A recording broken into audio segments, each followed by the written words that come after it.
एकता media group के सरवाण महबूब अब्बासी साहब के गुजारिश है तो जस्कम चेयरमैन सुनान खान कुरैशी के अजरक जो तोहफो पेश कर ताजे भरपूर ताड़ीन में सुनान खान कुरैशी। नारे नारे नारे से ही कराची के जी, ही कराची के जी, ही सिंध के जी, ही सिंध के जी, ही सिंध के जी।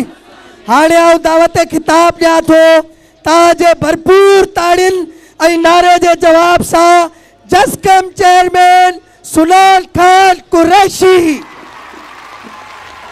ये सिंध जीजल जो आए कसम जैसी यासीनो ऐं सीने में दम थे सिंध खातिर जे सिर भी कलम साथ हलंदो रहे लाट बरंदी रहे।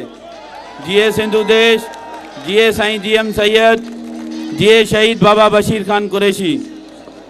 मुझा भाइरो ऐं दोस्तो तव्हां खे अॼु क़ौमी ईद जूं मुबारकूं हुजनि। मां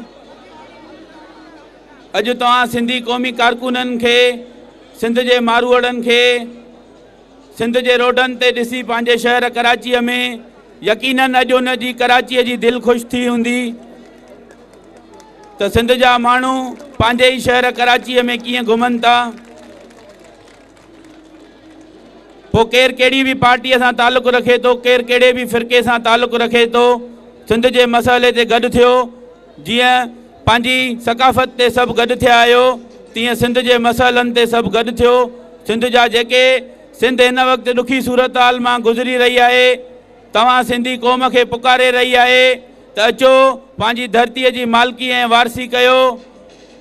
असां तव्हां ॾे इहो ई पैगाम खणी चऊं था त अचो सिंध जे मसइलनि ते सभु गॾु थियूं त जीअं पंहिंजी धरतीअ जा हक़ हुकुमरानी, पंहिंजी धरतीअ ते पंहिंजो ई राज हुजे, पंहिंजी धरतीअ ते पंहिंजी ई मालिकी हुजे, उन जे हवाले सां सभु गॾु थियूं।